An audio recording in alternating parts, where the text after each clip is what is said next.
ating buhay bilang mga Kristiyano. You may all take your seats, mga kapatid. Praise the Lord. Tatanungin ko kayo, mga kapatid, nasaan ang inyong pag-asa? Ang pag-asa ba ninyo, mga kapatid, hallelujah, ay nasa material na bagay? Ang pag-asa ba ninyo ay nasa, alam ninyo, yung tiyak ninyong mangyayari sa hinaharap, maaring bukas, maaring sa makalawa, maaring sa susunod na linggo, maaring sa susunod na buwan. Baka inaabangan natin, hallelujah, uy, malapit na ulit ang, anong araw ba ngayon? April 5. O, 10 araw na lang, kinsenas ulit. Diba? Yun ba? Nandoon ba ang pag-asa natin? Yung alam natin na mangyayaring maganda? Hallelujah. Ngunit, alam natin, di ba? Hindi natin halimbawa yung kinsenas. Tatanggap mo ang sahod mo sa kinsenas, pero mga kapatid, sa isang iglap, parang walang dumampi sa iyong palad. Amen?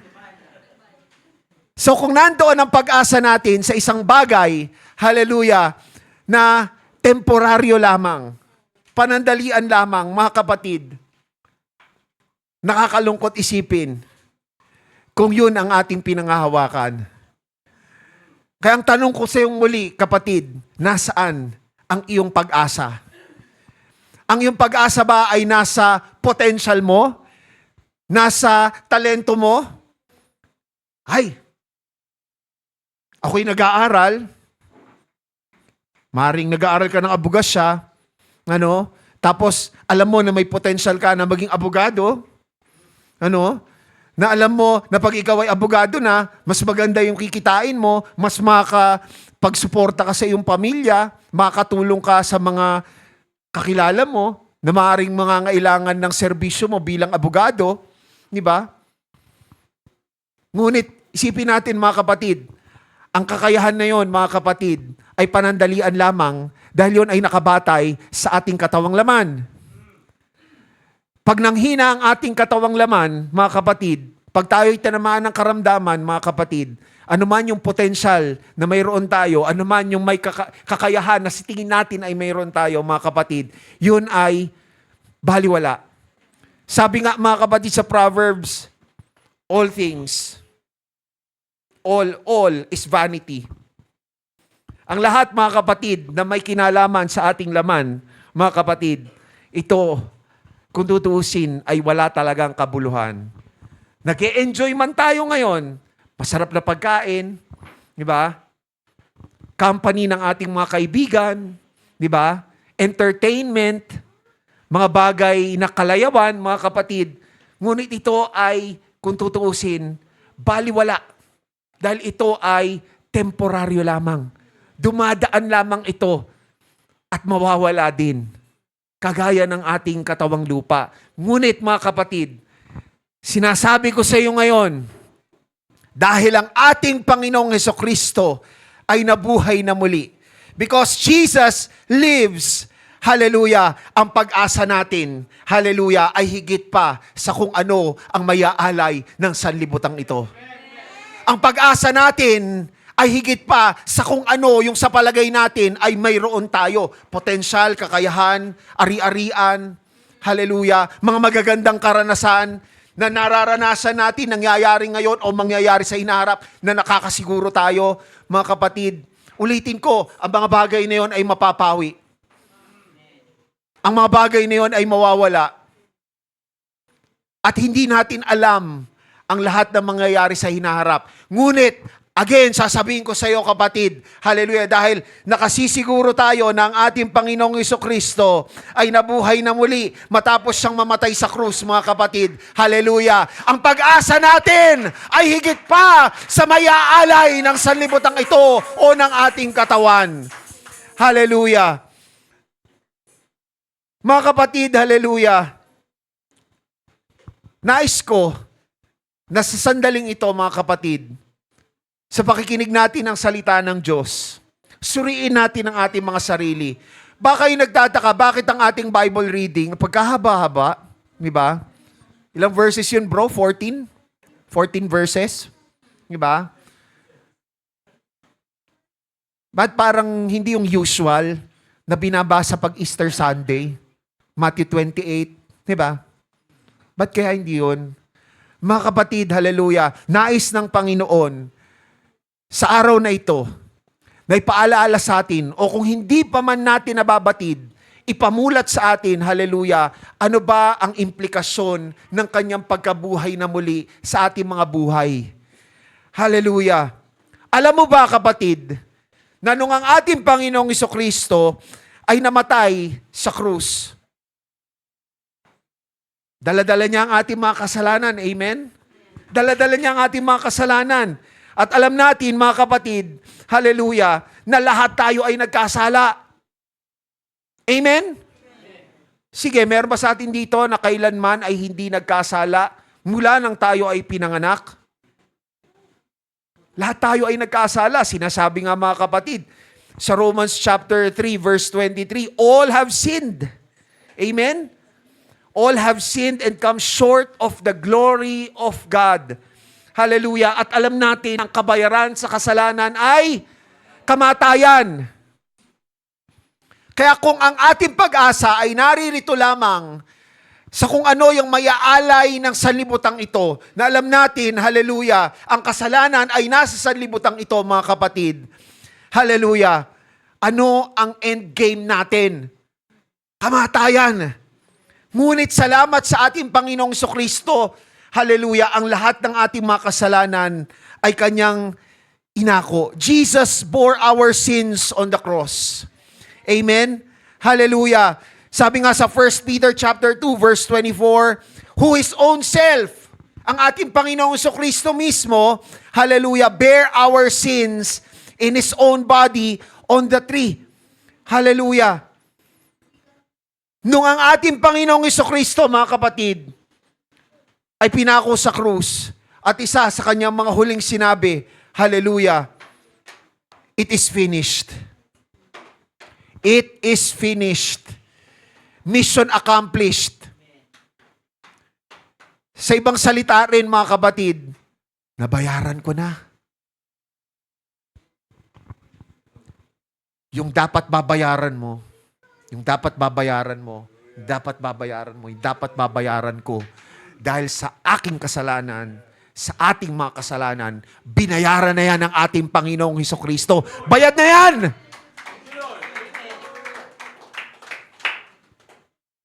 Napagtagumpayan ng ating Panginoong Jesucristo ang kasalanan sa krus ng Kalbaryo. Mga kapatid, hallelujah! Kahit isa sa atin ay walang kakayahan na bayaran. Hallelujah. Hindi natin kayang tubusin ang ating mga sarili, mga kapatid.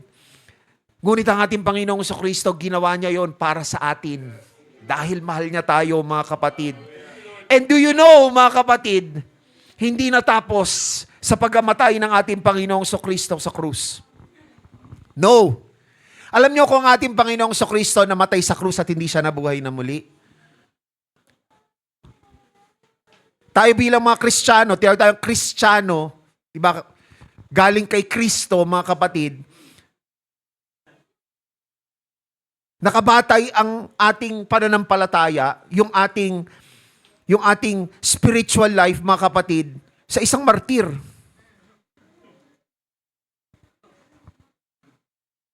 Unfortunately, may mga nagpapakilalang Christian denominations, taong tingin sa ating Panginoong Jesucristo, di ba? Although kinikilala nila na nabuhay na muli ang ating Panginoong Jesucristo. Pero kung tao lang ang ating Panginoong Jesucristo namatay at hindi nabuhay na muli, mga kapatid, martir siya. Pero salamat dahil ang ating Panginoong Jesucristo ay hindi lamang basta tao, kundi siya ang Diyos na nagkatawang tao, mga kapatid. Hallelujah. Kaya ang ating pinaglilingkuran, ang ating sinasamba, mga kapatid, ay hindi lamang isang martir. Hindi siya martir, kundi siya ang tunay na Diyos, ang Diyos na nagtagumpay sa kasalanan at sa kamatayan. Hallelujah. At hindi lang yon, mga kapatid.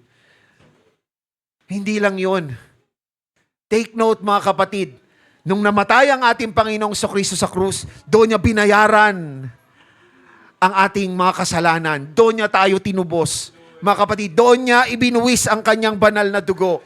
Ngunit sa kanyang pagkabuhay na muli, ito ang pagpapahayag ng ganap na tagumpay ng ating Panginoong Hesukristo laban sa kasalanan at sa kamatayan. Hallelujah. Yung binasa natin kanina, praise the Lord. Thank you, Jesus, sa 1 Corinthians. Speaks about, meron kasing mga kapatid, for some reason, may mga mananampalataya, di umano, sa Corinth, na kinu-question ang pagkabuhay na muli. Kinu-question ang pagkabuhay na muli. Kaya pinaliwanag ni Pablo, kung hindi totoong pagkabuhay na muli, ibig sabihin, hindi na buhay na muli ang ating Panginoong Hesukristo. At kung hindi na buhay na muli ang ating Panginoong Hesukristo, in a nutshell, mga kapatid, ano pa ginagawa natin? Ano pa ginagawa natin, mga kapatid? At kung hindi na buhay na muli ang ating Panginoong Hesukristo, namatay siya sa krus, o sige. Ibig sabihin ba nagtagumpay na? Nasaan ang proof na nagtagumpay ang ating Panginoong Hesukristo? Bigyan ko kayo ng isang halimbawa, paghalintulad, mga kapatid. Nung namatay ba si Jose Rizal, ganap na bang nakalaya ang mga Pilipino mula sa mga Espanyol? Hindi. Hindi. May mga na-inspire sa sinulat ni Rizal, sa pagkamatay ni Rizal, di ba?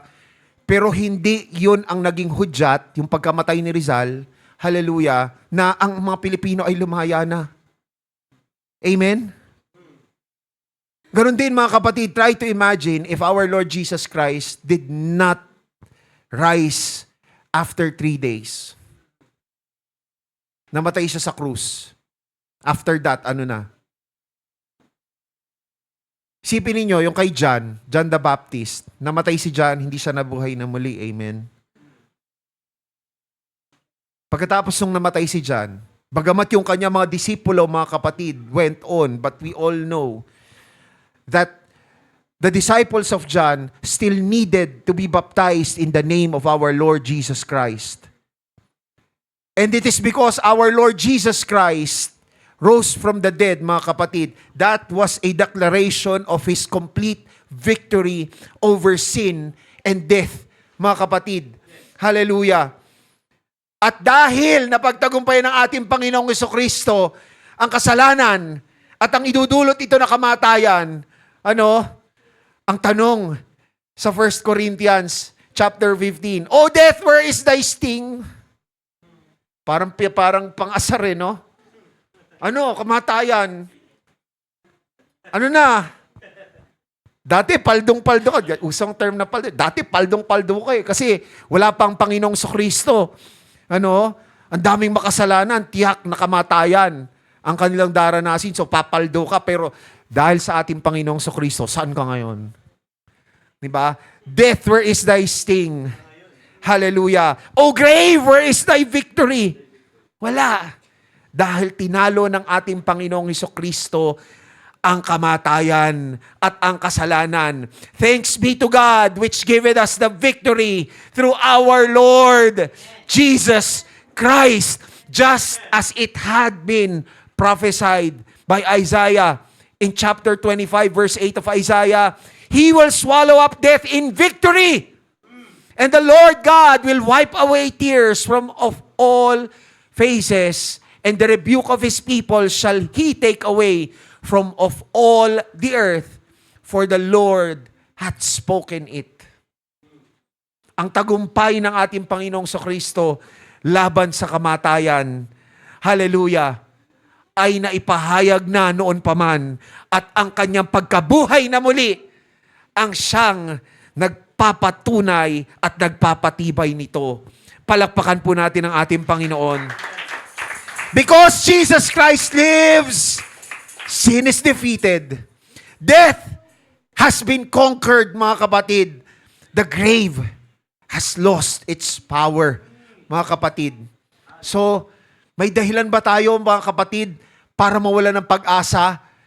Kung ang pag-asa natin ay nasa ating Panginoong Hesukristo, wala tayong dahilan para mawala ng pag-asa. Ngunit kung ang pag-asa mo ay nandito lamang sa mundong ito, kung wala kang Panginoong Hesukristo sa buhay mo, nakatitiyak, darating ang panahon na ang ating katawan ay makakaranas ng kamatayan. Ang tanong, hanggang dyan ka na lang ba, kapatid? Ngunit tayo, na may Panginoong Hesukristo sa ating buhay. Hallelujah! Kung tayo ay magtatapat sa ating Panginoong Hesukristo, kung tayo ay magiging masunurin sa ating Panginoong Hesukristo, nakatitiyak, buhay na walang hanggan. Ang endgame natin, mga kapatid. Hallelujah! Palakpakan po natin ang ating Panginoong Hesukristo.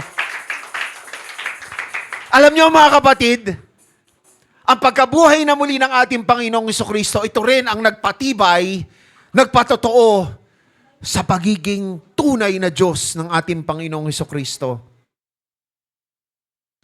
Meron ba, bagamat meron sa Bible na mga pagkakataon na nabuhay na muli, pinuhay na muli ng ating Panginoong Diyos, ang isang pumanaw na, ngunit yung nabuhay na muling yon, mga kapatid, nakaranas pa ulit siya ng kamatayan. Example, si Lazarus. Si Lazarus ba, nung tinawag siya ng ating Panginoong Hesukristo, di ba, Lazaro, ubos ka dyan. Paglabas niya dun, katawang tao pa rin naman siya. Di ba? Katawang nabubulok, katawang nagkakaroon pa rin ng sakit. Di ba? Nakaranas pa ulit siya ng kamatayan. Kamatayan sa laman. Ngunit wala tayong ibang mababasa sa Biblia o wala tayong masusumpungan sa kahit na anong record sa history. Hallelujah! Na nabuhay na muli at ang kanyang katawan, hallelujah, ay hindi na kailanman makakaranas pa ng kamatayan dahil ito ay malwalhating katawan na, glorified body, mga kapatid, hallelujah. Tanging ang ating Panginoong Kristo lamang. At paano niya nagawa yun? Dahil siya ang nag-iisang tunay na Diyos, mga kapatid. Hallelujah. Pinahayag na ng ating Panginoong Kristo, di ba? Sa John chapter 10, I and my Father are one. Tinaasan siya ng kilay eh. Hindi nakasuot sa Bible na tumaas ang kilay ng mga studio ha. Pero, di ba, parang maan mo sa panahon nga tataasan ka ng kilay, di ba? I and my Father are one. Hallelujah. Sabi ng ating Panginoong Kristo, kung ating Panginoong Kristo namatay sa krus at hindi siya bumangon muli, siguro yung mga Hudyo, di ba, lalong kukutsain yung mga tagasunod ng ating Panginoong Kristo.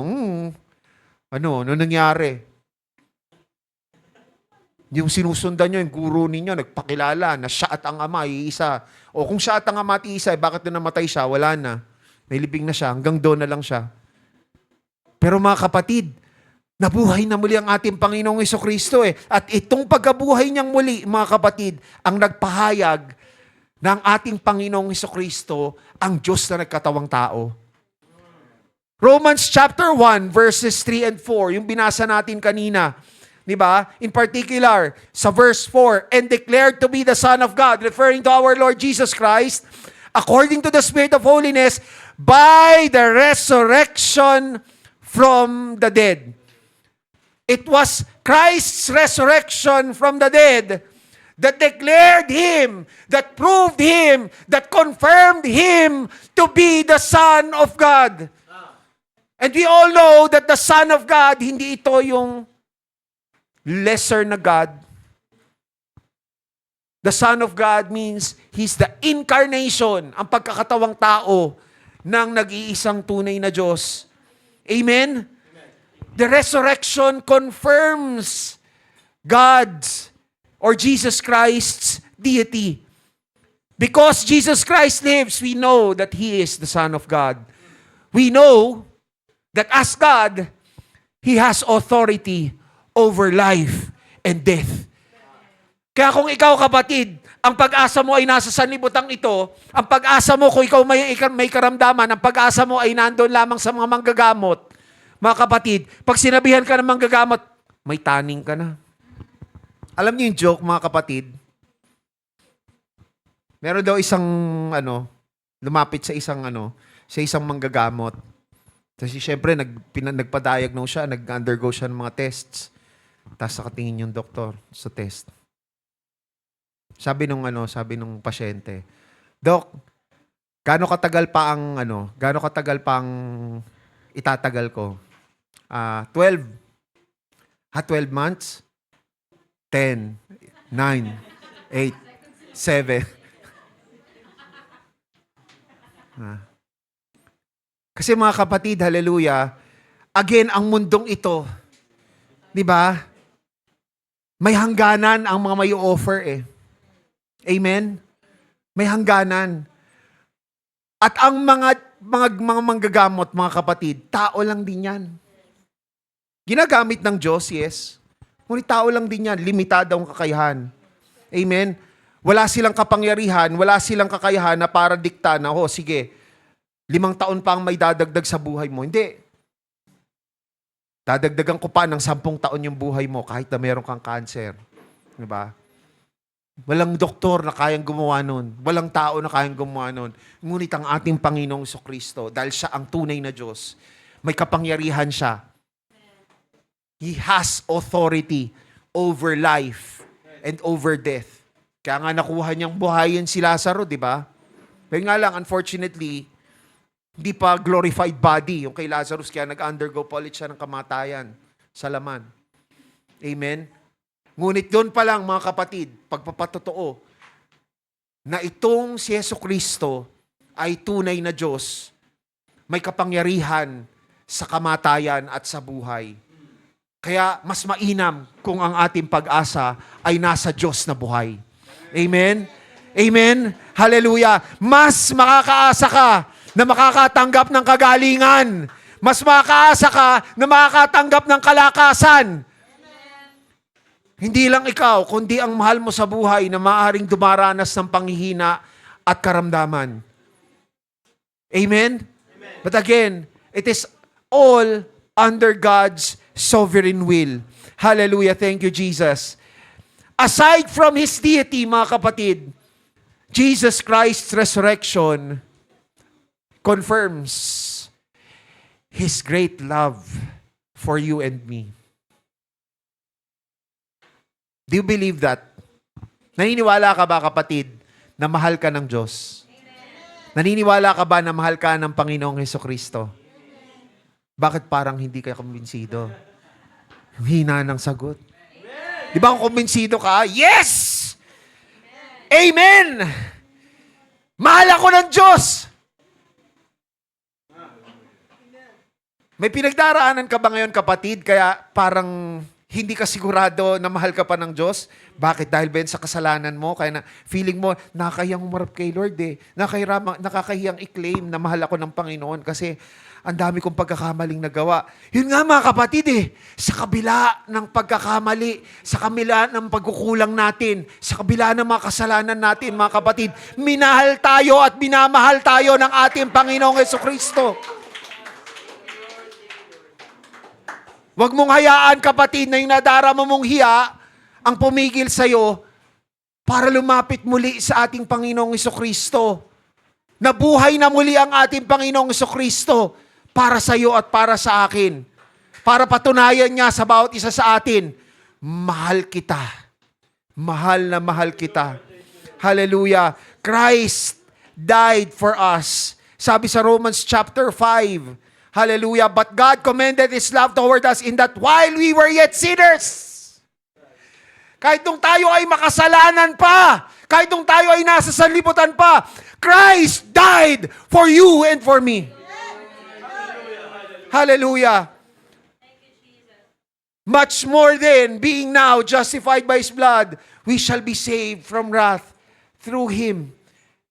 And up to now, Jesus remains, hallelujah, our loving God. Praise the Lord. Hallelujah. Dahil nabuhay na muli ang ating Panginoong Jesucristo, ang Kanyang pag-ibig ay buhay din para sa atin. Dahil nabuhay na muli ang ating Panginoong Jesucristo, ang Kanyang biyaya, ang Kanyang saganang biyaya ay nagpapatuloy sa atin. Ang Kanyang habag ay nariyan para sa atin. Dahil nabuhay na muli ang ating Panginoong Jesucristo. Praise the Lord. Hallelujah. Dahil nabuhay na muli ang ating Panginoong Jesucristo, hallelujah, maaari tayong magkaroon ng buhay na walang hanggan. Maniniwala ka ba, kapatid, kay Jesucristo, nung sinabi niya, I am the way, the truth, and the life? Maniniwala ka ba doon sa sinabi ng ating Panginoong Jesucristo, hallelujah, na no man cometh unto the Father but by me.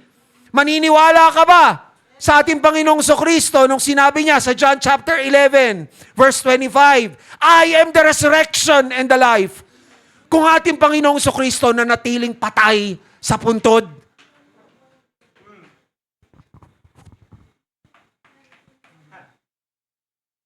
naalala ko tuloy yung sa gawain ng mga tatay eh. Di ba? Doon sa isa sa mga pangaral, praise the Lord, doon sa gawain ng mga tatay, sabi nung, hindi ko matandaan exactly kung sino eh. I think it was Pastor June. Kung tayo, mga kapatid, hallelujah, bilang mga tatay, and I think hindi lang to be sa mga tatay, pati sa mga nanay, gusto natin na makita ang ating mga anak na nananalangin. Dapat, mga kapatid, tayo ay maging modelo. Tayo ay nananalangin. Kung gusto natin ang ating mga anak ay maging tapat sa paglilingkod sa ating Panginoon, dapat nakikita nila tayo na tapat ding naglilingkod sa ating Panginoon. Tayo, mga kapatid, kaya pinangahawakan natin ng ating pinaglilingkuran, ng ating Panginoong Kristo ay nararapat lamang paglingkuran, nararapat lamang tularan, nararapat lamang paniwalaan yung kanyang mga sinabi. Dahil, mga kapatid, tinupad niya at tinutupad niya ang lahat ng kanyang mga sinabi at kanyang pinapangako. Kasama na doon yung sinabi niya na, I am the resurrection and the life. Imagine if Jesus Christ did not rise again from the dead. Di ibig sabihin, hindi totoo yung sinabi ng Panginoong Kristo, I am the resurrection. Ikaw nga hindi ka nabuhay muli Paano kami makakaasa na kami ay maaaring mabuhay, magkaroon ng buhay na walang hanggan kung ikaw na natili ka sa puntod? Sulit salamat sa ating Panginoon dahil siya ay nabuhay na muli. Amen! Hallelujah! Napatotohanan, hallelujah, na ang ating Panginoong Kristo, He is the way, He is the truth, He is the resurrection, He is the life. That's why when He said, He that believeth in me, though he were dead, yet shall he live. Kahit na tayo, mga kapatid, naroroon, darating, kung hindi man bumalik ang ating Panginoong Kristo bukas o sa makalawa o sa ilang panahon, mga kapatid, bago tayo ay pumanaw sa mundong ito, ibig sabihin, mga kapatid, nakatitiyak, ako at ikaw, papanaw. Amen? Pero dahil nariyan ang Panginoong Kristo, sinabi niya sa atin, mga kapatid, that He is the way, He is the truth, He is the resurrection, He is the life. Mga kapatid, hallelujah. Bagamat mamamatay man tayo sa katawang lupang ito, mga kapatid, ngunit pagbalik ng ating Panginoong Kristo, hallelujah, tayo ay babangon muli. Hallelujah. Tayo ay makakasumpong ng buhay na walang hanggan. Hindi naman pwede na bangkay natin ang dadalhin ni Jesus Christ sa langit Anong gagawin ni Jesus Christ sa katawang lupa mo na walang buhay? Di ba? Pero dahil, mga kapatid, unang-una na ang ating Panginoong Kristo, kaya nga ang description sa kanya, He is the first fruits.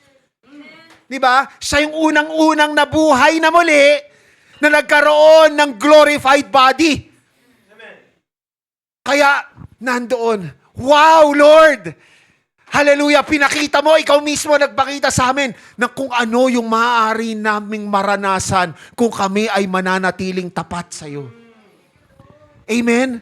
So imagine, kung hindi nabuhay muli ang ating Panginoong Kristo, wala na. Walang bakit pa tayo nandito? Diba? Ngunit salamat sa ating Panginoon, ang daan tungo sa buhay na walang hanggan ay Kanyang binuksan. Praise the Lord. Palakpakan natin ang ating Panginoon. Nung sinabi ng ating Panginoong Kristo sa pamamagitan ni Apostol Pablo, hallelujah, di ba? The wages of sin is death.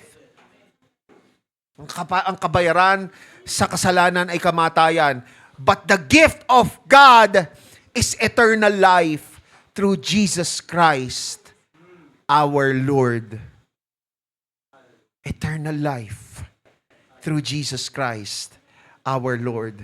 At dahil nga, mga kapatid, Ang pagkabuhay na muli ng ating Panginoong Kristo ang nagpatotoo, ang nagpatibay na siya ang pagkakatawang tao ng nag-iisang tunay na Diyos. Ang kanyang pagkabuhay na muli, mga kapatid, hallelujah, ay nagpatotoo at nagpatibay na siya ay may kapangyarihan laban sa kamatayan at sa kasalanan, mga kapatid. Hallelujah. Because Jesus Christ lives, your faith, my faith, our submission to the Lord, our obedience to the Lord, they are not in vain. Marahil may ibang mga tao iniisip, bakit ko ba kinakailangang kilalanin si Jesucristo? Kung kahit naman hindi ko kinikilala si Lord, kahit dinededma ko yung mga nangangaral ng salita ng Diyos, kahit na hindi naman ako umattend ng service every Sunday, humihinga pa rin naman ako. Nakaka-experience pa rin naman ako ng magagandang bagay. Nakakatanggap pa rin naman ako ng mga material blessings. Di ba? Oo, huwag na lang. Bakit pa kinakailangan magsimba? Bakit pa kinakailangang maglingkod sa Diyos? Bakit kinakailangan pang umawit? Bakit kinakailangan mo pang pumunta sa altar para lumuhod, para umiyak? Bakit kinakailangan ko pang manalangin? Kahit naman hindi ko ginagawa itong mga bagay na to, buhay pa rin naman ako eh. Nakakaranas pa rin naman ako magagandang mga bagay. Kahit naman hindi ko kilalanin si Jesus Christ, kaya ko namang gumawa ng mabuti sa aking kapwa. So what? In the first place, mga kapatid, hallelujah, paano mo malalaman kung ano ang mabuti at kung ano ang masama kung hindi dahil ipinakilala sa iyo ng Diyos? Tayo, mga kapatid, nung pinanganak tayo, may tendency dahil nandyan yung sinful nature natin eh. Mapapansin natin sa mga batang malilit, hindi mo yan turuan. Mga agaw yan ng laruan. Diba? Kasi, diba, kung ang batayan natin ng kabutihan ay yung mga kapaki-pakinabang para sa sarili natin, mga kapatid, walang alintana kung yun ay makakapahamak ng ibang tao or makaka-inconvenience sa ibang tao, mga kapatid, then, hindi yun totoong kabutihan. Hindi yung tunay na mabuti. Ang ating Panginoong Jesucristo ang nag-set ng standard kung ano ang mabuti at masama. Kaya huwag mong sasabihin na hindi mo kailangan ng Diyos para makakilala ng kung ano mabuti at masama. Hindi mo kailangan ng Diyos para gumawa ng mabuti at umiwas sa paggawa ng masama. Kailangan mo ng Diyos higit sa lahat. Amen ba? At dahil nga, mga kapatid, pinatunayan ni Jesus Christ na siya ang tunay na Diyos. Siya ang makapangyarihang Diyos sa lahat. Mga kapatid, ang ating pananampalataya, may kabuluhan yan. Ang ating pagpapasakop sa ating Panginoong Jesucristo, may kabuluhan yan. Ang ating pagsunod sa ating Panginoong Jesucristo sa kanyang mga utos, hindi man convenient para sa ating katawang laman, mga kapatid, nga naman mas maganda, nasa bahay ka na lang, di ba? Nakahiga ka na lamang, nanonood ng TV, o kaya nasa mall ka, mas malamig sa mall, di ba? Kung may pera ka, bili ka ng bagay na gusto mo, panandalian lamang na kaligayahan yan, kapatid. Hindi yan katulad, walang katumbas yung kagalakan na masusumpungan mo, na matatanggap mo kung ikaw ay naririto sa church. Walang kapantay ang kagalakan, ang kaligayahan na makukuha natin mula sa paglilingkod sa ating Panginoon. Amen? Amen. Alam niyo, mga kapatid, kung feeling natin nagiging boring, nagiging parang inconvenience na lang, nagiging chore na lang para sa atin, mga kapatid, ang pagtungo sa bahay-sambahan,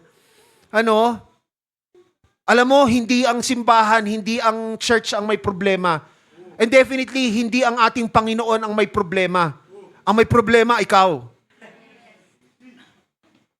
Kasi pinipili mo na isara ang sarili mo sa Panginoon. Pinipili mo na isara ang sarili mo sa salita ng Panginoon. Pinipili mo na isara ang sarili mo, sa mga kapatiran. Hindi church, hindi si Jesus Christ, hindi si pastor, hindi ang mga kapatiran na may problema, ikaw ang may problema. Kung feeling mo, nakakatamad pumunta sa church, sige, ano na lang, optional na lang ang pagpunta ko sa church. Nabuhay na muli ang ating Panginoong Kristo para sa iyo at para sa akin. Nasa sa iyo yan. Kung bubuksan mo ang iyong puso para i-appreciate yung ginagawa ng ating Panginoong Kristo, yung ginawa ng Panginoong Kristo para sa iyo at para sa akin. Nasa sa iyo yan kung gusto mong i-enjoy ang presensya ng ating Panginoon. Alam niyo mga kapatid, hindi ko alam, baka may iba sa atin mga kapatid, na tila nagtataka, lalo na yung mga bago siguro, yung hindi pa gaano sanay sa paraan ng pananambahan ng isang mananampalatayang Pentecostal, siguro, niisip nyo, nandito kayo nakikita nyo yung mga mga nagli-lead ng worship, o yung nandito sa likod ng pulpito. Ba't parang ang OA naman yata niyang mga yan? Makatalon, di ba? Kumakaindak, di ba? Ba't ganun? Parang parang over. Di ba? Alam nyo kung bakit? And ako nagsasalita ngayon as part of the music team. Hallelujah. Mga kapatid, and I believe ang bawat kapatiran natin dito na kabahagi sa music team, si Brother E.L., Sister Tricia, si Pastor James, si Brother Stephen, kanina si Brother Lan, Sister Jeremy, mga kapatid, Sister Ivy, lahat ng mga hindi yan pagiging OA, mga kapatid. Ini-enjoy natin ang pagkilos ng ating Panginoon. Sasayangin mo ba ang presensya ng ating Panginoon, hallelujah, na kumikilos dito sa ating kalagitnaan, nakatayo ka lamang dyan? Yes, nandito ka na eh. Enjoyin mo na. Nabuhay na muli ang ating Panginoong Kristo para ma-enjoy natin ang presensya niya. Hallelujah. Dahil tandaan mo, kapatid, hallelujah, tandaan natin, dahil nabuhay ang ating Panginoong Kristo, nagkaroon ng pagbabago ang ating buhay. Our lives were transformed. And He continues to transform us, mga kapatid. Hallelujah. Yung sinasabi sa 2 Corinthians chapter 5 verse 17, if any man be in Christ, he is a new creature. Kung hindi nabuhay na muli ang ating Panginoong Kristo, baliwala yun. Mga salita lamang yun. Ngunit, hallelujah, katotohanan, ang ating Panginoong Kristo, ang nagkatawang taong Diyos, namatay man siya sa krus, ngunit siya'y nabuhay na muli. Amen. Hallelujah. Amen. Kaya kung paano, mga kapatid, ng ating Panginoong Kristo mismo, hallelujah, ang kanyang katawang laman mas transformed to something glorious, mga kapatid, to something, hallelujah, that death and corruption can no longer have power over, mga kapatid. Ganun din, tayo mga kapatid, binabago tayo ng ating Panginoong Kristo. Salamat sa kanyang pagkabuhay na muli.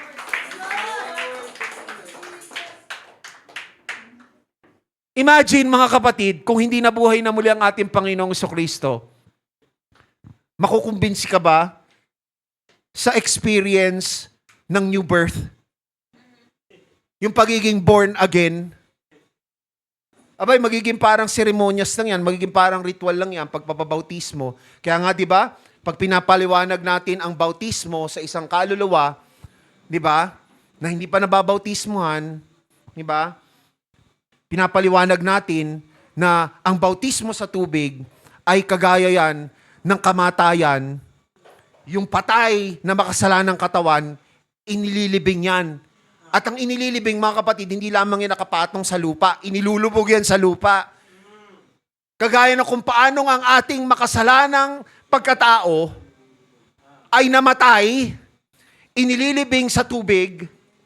At pagkatapos nun, mga kapatid, hallelujah, kagaya ng kung paano ang ating Panginoong Kristo ay nagtagumpay sa kasalanan at sa kamatayan, mga kapatid, kaya siya ay nabuhay na muli, yung ating namatay, hallelujah, na makasalanang pagkatao, Hindi yan mananatiling nasa ilalim ng tubig. Pag-ahon ng isang kaluluwa, hallelujah, siya ay may bagong pagkatao. Siya ay nagbihis na ng bagong pagkatao. Amen? So imagine, kung hindi nabuhay na muli ang ating Panginoong Kristo, bautismo, lubog, nasaan ang pagbangon? Lunod, yung pinautismuhan. Parang seremonyas lang yun na naglubog ka. Nasaan yung pagbangon? Amen? Pero salamat sa ating Panginoong Kristo dahil sa kanyang pagkabuhay na muli. Amen? Oh, hallelujah! Thank you, Jesus. Tayo ay nagkakaroon ng panibagong buhay. At ang buhay na yon, mga kapatid, ay isang buhay na may kakayahan na mapagtagumpayan din ang kasalanan. Yes, it's true. While we are still in this world, while we are still, nandito pa tayo sa katawang laman, mga kapatid, mararanasan natin ang tukso, mararanasan natin ang mga layaw ng sanlibutang ito, maaring mabulid tayo sa kasalanan. Totoo yun, mga kapatid. Ngunit dahil nariyan na ang ating Panginoong Kristo sa ating buhay, mga kapatid, yung kasalanang yun, pwede na nating mapagtagumpayan. Hindi natin kinakailangan na every time na matutukso tayo, we give in to the temptation. No.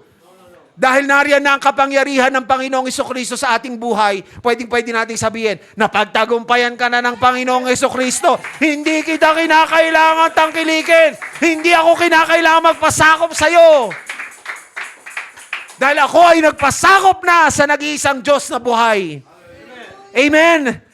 Ang ating buhay ngayon, mga kapatid, ay buhay na matagumpay. Amen?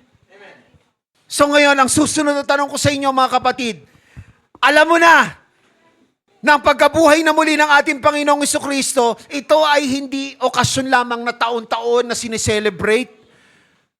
Ito hindi lamang okasyon, mga kapatid, hallelujah, kung saan, okay, maaari na ulit kumain ng masarap pagkatapos ng ilang araw na nagnilin ako kasi dapat daw magluksarin namatay daw si Kristo eh. Dapat titikisin ko rin ang sarili ko. Mga kapatid, hindi kinakailangan ng Biyernes Santo para mag-fasting. Dapat regular na bahagi ng buhay natin bilang mga Kristiyano ay nagfa-fast tayo. Kasama ng pananalangin. Amen?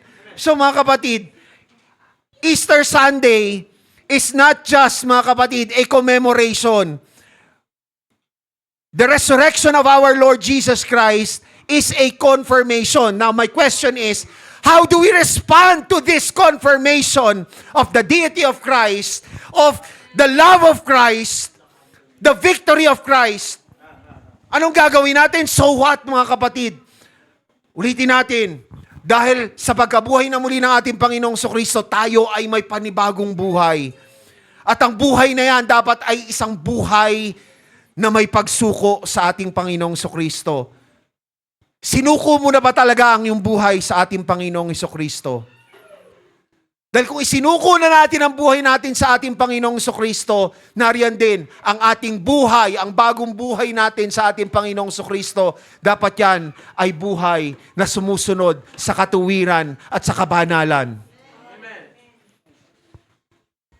Christ wants us to present our bodies a living sacrifice, holy, acceptable unto Him. Kumusta ang ating pagsunod sa standards of holiness? These are not legalisms, mga kapatid, hallelujah. Pero isipin mo, kapatid, mas pipiliin mo ba ang buhay na kumbinyente, ang buhay na wala kang gini-give up na layaw ng sanlibutang ito? Mas gugustuhin mo yan kaysa sa buhay na hindi mo kasama ang ating Panginoong Kristo?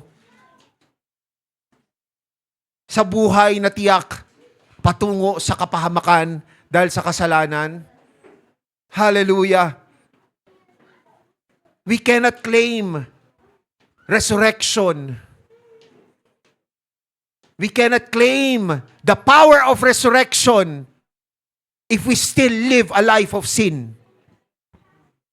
I don't know bakit sinasabi ng ating Panginoong Kristo ito sa atin ngayon. Siyang nakababatid ng ating sitwasyon ng bawat isa sa atin. Ako bilang tao, hindi ko alam kung anong pinagdaraanan ng bawat isa sa inyo, mga kapatid.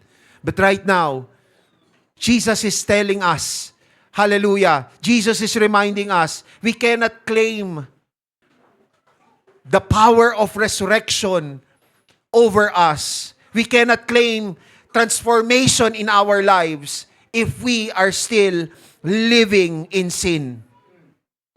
Hallelujah. And it's not just a life of surrender and a life of holiness.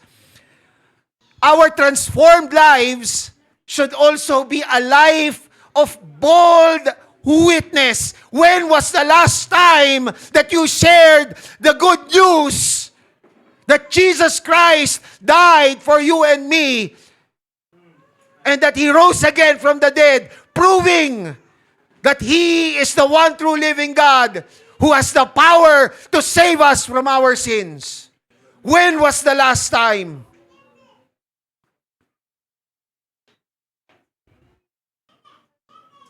Nung gawain ng mga tatay, pastor, di ba? Mami nga eh. Hindi lang sa soul winning. Should also build souls. Ito mga kapatid, yung nasa Matthew 28 verses 19 to 20, mga kapatid, hindi ito optional eh. Lalo na para sa atin na binago ng Panginoon ang buhay natin. Hindi ito optional. Ito mga kapatid ay utos. Mandate ito para sa atin. Great Commission, mga kapatid. Not great option. This is the Great Commission, mga kapatid. Alam nyo ba, bakit kaya mga kapatid? Isipin nyo to mga kapatid. Pwede naman na sinabi ng ating Panginoong Jesucristo to, yung go ye therefore and teach all nations, baptizing them. Di ba?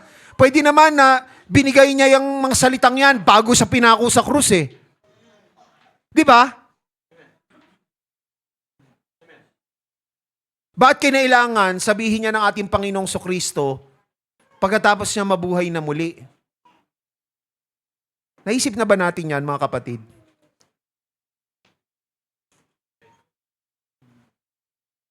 Pwede naman, di ba? Pwede nung nasa Last Supper. O, di ba?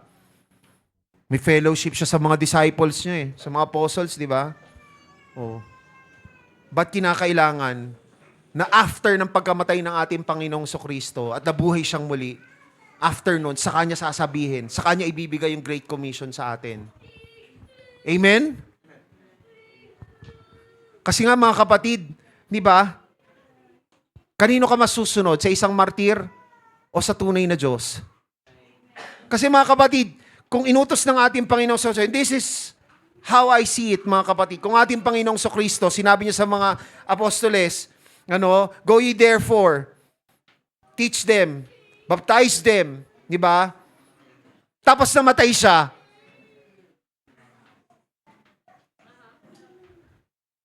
Kung ako yung mga apostoles, hindi nabuhay na muli ang ating Panginoong Jesucristo, ay bakit ko susundin to?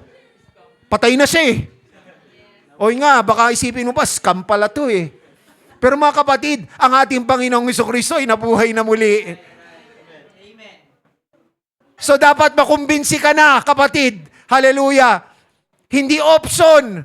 Utos ito, mga kapatid. Mandato to sa atin ng ating Panginoon. Our lives, our transformed lives should be a life of witness. Not just witness, but bold witness. Matapang na pagpapatotoo. Hindi nahihiya tayo. Binago ni Lord ang buhay ko, pero parang ang hirap sabihin. Totoo, di ba? Ako, guilty ako rito, mga kapatid eh. Guilty ako rito. Hanggang ngayon, mga kapatid, mag-struggle ako. Yung tipong nagagawa ng ibang mga kapatiran na katabi sa bus eh, basta man lamang kakausapin para mag-share ng Word of God. Guilty ako rito, mga kapatid. Pero iniisip ko ngayon, ang ating Panginoong Jesucristo, di ba? Namatay siya para sa akin, namatay siya para sa iyo, nabuhay siyang muli para sa akin, nabuhay siyang muli para sa iyo. Hindi ba dapat ikinagagalak natin ito at hindi natin ikinahihiya? Na sabihin din sa ibang kaluluwa, kapatid, kaibigan, Yung pagkamatay ng ating Panginoong Kristo, hindi lamang yun para sa akin. Para din sa iyo yan. Para din sa iyo yan. Amen ba? Again, our life should be a life of bold witness. And our life, oh Jesus, our life has been given hope. So ang binagong buhay ng ating Panginoong Kristo, dapat yan ay buhay na mayroong pag-asa. Kaya nga tanong ko sa inyo kanina, nasaan ang pag-asa mo, kapatid? Ang pag-asa mo ba ay nasa mga bagay na temporaryo lamang? Ngunit, ang totoong mananampalataya, ang totoong kaluluwa na binago ng ating Panginoong Kristo sa pamamagitan ng kanyang pagkabuhay muli. Hallelujah! Ito ay isang buhay ng pag-asa ay nasa ating Panginoong Kristo. Kung paano ang ating Panginoong Kristo, He is the firm foundation of our faith. He should also be the firm foundation of our hope. Kaya anuman ang mangyari, anuman ang sitwasyon, hindi lang awit yun, ano? Anuman. Di ba? Ika'y pupurihin. Hindi yung kapag nakakaranas ka ng konting pagdarahop, hallelujah, ay nayuyugyug na ang iyong pananampalataya, nawawalan ka na ng pag-asa, kaya yung paglilingkod mo sa ating Panginoon, lumalamig din. Hindi ganon, mga kapatid, hallelujah, ang ating Panginoong Kristo, ang pundasyon ng ating pag-asa. Siya ang Diyos na buhay. Pinatunayan niya yan sa pamamagitan ng kanyang pagkabuhay na muli. Kaya mga kapatid, hallelujah, ang pag-asa natin, dapat hindi rin nayayanig ng ganon kadali. Tayo magsitayo, mga kapatid, hallelujah. Because Jesus Christ lives, we have hope. Because Jesus Christ lives, there is victory over death and over sin. Because Jesus Christ lives, we know that He is the one true living God. Because Jesus Christ lives, hallelujah, we know that Jesus Christ, our one true living God, truly loves us. Hallelujah. Oh, hallelujah! Kung iniisip mo, kapatid, hallelujah, na kung ikaw ay may pinagdaraanan ngayon na karamdaman o panghihina, physical, lalong higit, spiritual, hallelujah, lalong kinakailangan mo na lumapit sa ating Panginoong Hesukristo. Hindi natin masusumpungan sa kahit na kanino sa mundong ito, liban sa ating Panginoong Kristo, ang tunay na kagalingan, ang tunay na restoration, ang tunay na pagbabago,